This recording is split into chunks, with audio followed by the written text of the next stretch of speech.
Hello friends, आज की video में हम बात करने वाले हैं अम्ल क्या होता है। अम्ल क्या होता है बच्चों? जो स्वाद में कड़वे होते हैं उसे अम्ल कहते हैं और ये कुछ संकेतों का रंग बदल देता है उसे अम्ल कहते हैं।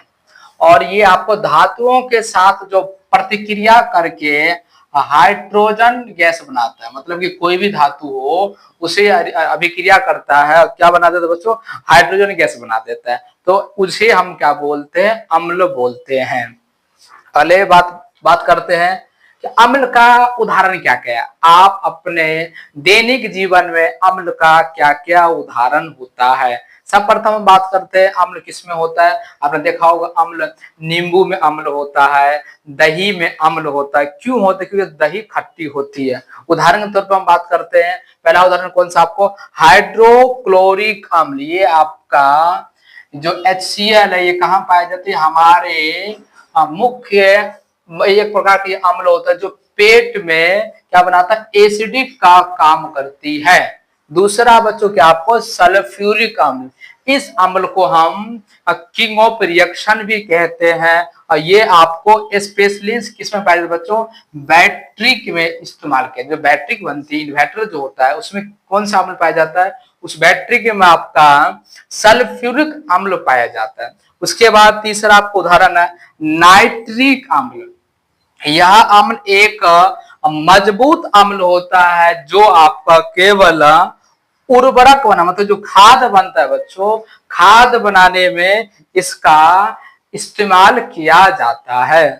अब आपका अगले टॉपिक की हम बात करते हैं। अम्ल उसका कुछ ना कुछ तो गुण होगा, जैसे मनुष्य है उसका कुछ ना कुछ गुण है। उसी प्रकार से बच्चों हमारे जो अम्ल है, अम्ल का क्या क्या गुण है। प्राकृतिक रूप से अम्ल क्या होता है? तो प्राकृतिक रूप से अम्ल स्वाद में क्या होता है? स्वाद में खट्टे होते हैं। दूसरे हम बात करें, जो यह लिटमस पेपर को लाल कर रहा है, मतलब कि नीले लिटमस पत्र को लाल कर देता है। तीसरा आपका है ये धातुओं के साथ क्रिया करके हाइड्रोजन गैस बना देगा। कोई भी धातु जैसे कि H2 धातु है, आपका आयरन धातु है, सिल्वर धातु है, धातु के साथ क्या करते हैं? क्रिया करके आपका हाइड्रोजन गैस बना देता है। अगला आपको देखो क्षार के साथ प्रतिक्रिया करना, मतलब कि ये जो एसिड है क्षार के साथ प्रतिक्रिया करके क्या बनाता है बच्चों? लवण। जो हम अपने घरों में जो नमक खाते हैं वो क्या होता है आपका? नमक के साथ ये अभिक्रिया कर लेता है, यानी कि क्षार के साथ अम्ल क्षार के साथ अभिक्रिया करता और लवण बना देता है। अगले बात करते हैं कि अम्ल कितने प्रकार के होते हैं। तो अम्ल मुख्य रूप से अम्ल को दो भागों में विभाजित किया जाता है।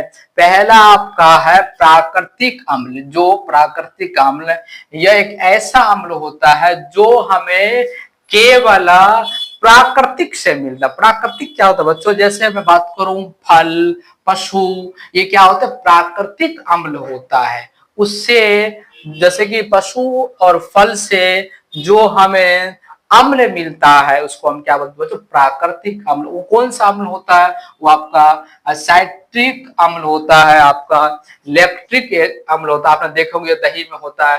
ये टटरिक अम्ल होता है जो इमली में पाया जाता है। सारे क्या है? ये सारे प्राकृतिक अम्ल है बच्चों, जो किसमें पाया जाता है? फलों में पाया जाता है। लेकिन ये जो आपका इलेक्ट्रिक अम्ल है ये पशु में पाया जाता है, कि दूध में, जो गाय का दूध होता है, भैंस का दूध होता है, उसमें आपको पाया जाता है। अब आता है खनिज अम्ल क्या है। तो खनिज अम्ल एक ऐसी अम्ल है जो खनिजों से प्राप्त किया जाता है, उस अम्ल को हम खनिज अम्ल कहते हैं। जैसे उदाहरण के तौर पर बात करें हाइड्रोक्लोरिक अम्ल, जो HCl है, ये हाइड्रोक्लोरिक अम्ल है। यह अम्ल मुख्य रूप से आपका खनिज होता है। क्या होता है बच्चों? खनिज होता है। दूसरा आपका सल्फ्यूरिक अम्ल है, जिसका रासायनिक सूत्र क्या आता है? H2SO4। ये इसका है रासायनिक सूत्र सल्फ्यूरिक अम्ल का। फिर तीसरा कौन सा आपका? नाइट्रिक अम्ल है। ये सभी अम्ल आपको खनिज में पाया जाता है। तो ऐसे वीडियो देखने के लिए हमारे पांडे पाठशाला कोचिंग सेंटर को लाइक कीजिए, सब्सक्राइब कीजिए। और अगला वीडियो के हम बात करते हैं, कोई आपसे पूछ ले अम्ल कितने प्रकार के होते हैं? तो अम्ल दो प्रकार के होते हैं। पहला आपको है प्रबल अम्ल, दूसरा आपको है दुर्बल अम्ल। इंग्लिश में बोलते हैं प्रबल अम्ल को स्ट्रॉन्ग एसिड और दुर्बल अम्ल को बेस एसिड। हम बात करते हैं प्रबल अम्ल क्या होता है। तो प्रबल अम्ल एक ऐसा अम्ल होता है जो पूर्ण रूप से क्या हो बच्चों, पूर्ण रूप से आयनिक होते हैं, मतलब कि ये हमेशा आयन बनाते, क्या बनाते हैं, आयन बनाते हैं, इसलिए हम इसको क्या बोलते हैं, प्रबल अम्ल बोलते हैं। दुर्बल अम्ल क्या होता है, यह अम्ल पूर्ण रूप से आयन नहीं बनाते, कभी नहीं आप आयन बना सकते हैं। दूसरा प्रबल अम्ल क्या होता है, इसका उच्चतम अम्ल होता है, यानी कि हमेशा इसकी ना हाईएस्ट होती है, परंतु दुर्बल अम्ल की जो न्यूनतम अम्ल होती है, सबसे कम अम्लता रखते हैं। उदाहरण के तौर पे हम बात कर प्रबल अम्ल का, तो आपका HCl आपका उदाहरण है, HCl उदाहरण है, फिर HNO3 आपका उदाहरण। लेकिन सबसे जो इसमें पावरफुल जो आप अम्ल होता है उसको बोलते हैं सल्फ्यूरिक अम्ल, जिसका सूत्र क्या आपको H2SO4। हम बात करते हैं दुर्बल अम्ल की, तो ये आपको कौन सा होता है, H2SO4 होता है, और कौन सी H3CH, इसको बोलते हैं आपको मिथेनोइक अम्ल। तो धन्यवाद। हमारे पांडे पाठशाला कोचिंग सेंटर में इस चैनल को लाइक कीजिए, फॉलो कीजिए, और ऐसे ऐसे वीडियो देखने के लिए हमारे चैनल को सब्सक्राइब कीजिए। धन्यवाद।